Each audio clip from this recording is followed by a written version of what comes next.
Have you ever agreed to something you didn't really want to do, only to regret it later? Maybe you've taken on extra work when your schedule was already full. Perhaps you've accepted invitations out of obligation rather than genuine interest. Or maybe you've spent so much time helping others that you've neglected your own priorities. If any of this sounds familiar, you're not alone. In The Art of Saying No, Damon Zahariades explores a challenge that many people face every day: the difficulty of setting healthy boundaries. The book is written for anyone who feels overwhelmed by commitments, struggles to refuse requests, or constantly puts other people's needs ahead of their own. What makes this book relatable is that the author doesn't present himself as someone who always had strong boundaries. Instead, he shares how he spent years trying to please everyone around him, only to discover that constantly saying yes was leaving him stressed, exhausted, and frustrated. One of the central ideas in the book is that our time and energy are limited resources. Every commitment we accept requires a portion of those resources. When we agree to things that don't align with our priorities, we often sacrifice time that could have been spent on our goals, our health, our families, or simply resting.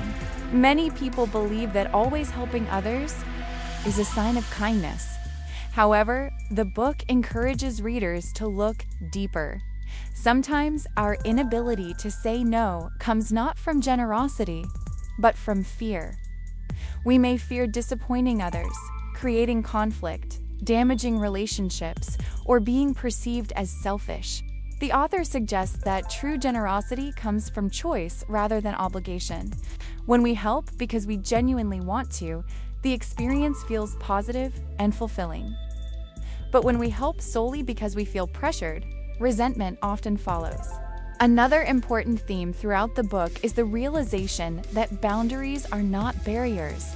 Healthy boundaries simply define what we can and cannot realistically give. They allow us to protect our mental well-being while maintaining respectful relationships with others. Throughout the book, Zahariades emphasizes the value of clear and direct communication. Many of us spend a great deal of time searching for the perfect excuse when we want to decline a request. We create long explanations and elaborate justifications, hoping others will understand. Yet the author argues that respectful honesty is often enough. A simple response delivered with confidence is usually more effective than a lengthy explanation that invites negotiation. Another important theme is the fear of disappointing people. Many individuals assume that saying no will damage relationships or cause others to think less of them. The book challenges this belief by suggesting that most reasonable people will respect honest boundaries. In fact, relationships often become healthier when expectations are clear and communication is direct. The author also highlights the importance of creating space before making commitments. Many people automatically agree to request because they feel pressured to respond immediately. Taking time to think before answering allows us to evaluate whether a commitment aligns with our priorities. This pause creates room for intentional decision-making instead of emotional reactions. One of the most empowering messages in the book is that we are not responsible for managing everyone else's emotions. While we can be respectful and considerate, we cannot control how others feel about our decisions. If someone feels disappointed because we decline a request, that disappointment does not automatically mean we have done something wrong. Learning to separate our choices from other people's reactions is an important step toward emotional freedom.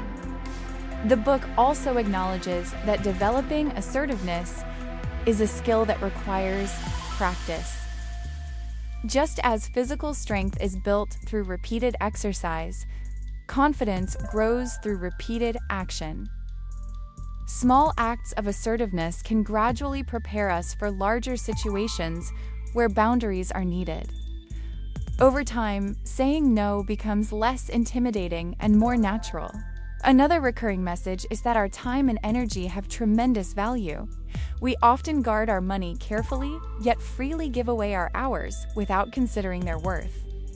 The author encourages readers to view their time as one of their most precious assets. Once a day is gone, it cannot be recovered. Choosing how we spend that time is therefore one of the most important decisions we make. Perhaps the most reassuring idea in the entire book is that feeling guilty does not necessarily mean you have made the wrong choice. When people begin setting boundaries after years of saying yes to everything, guilt often appears. According to Zahariades, this feeling is a normal part of change. It is simply a sign that old habits are being replaced by healthier ones. The discomfort may be temporary, but the benefits of stronger boundaries can last a lifetime. Ultimately, the art of saying no is not about becoming rude, selfish, or uncaring.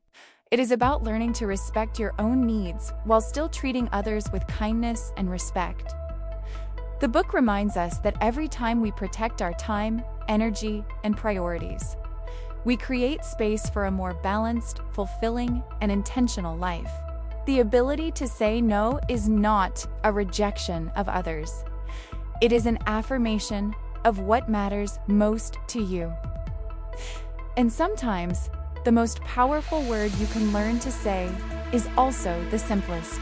If there's one takeaway from the art of saying no, it's this: your time is valuable, your energy is limited, and your well-being matters. Setting boundaries may feel uncomfortable at first, but with practice, it becomes one of the most empowering skills you can develop.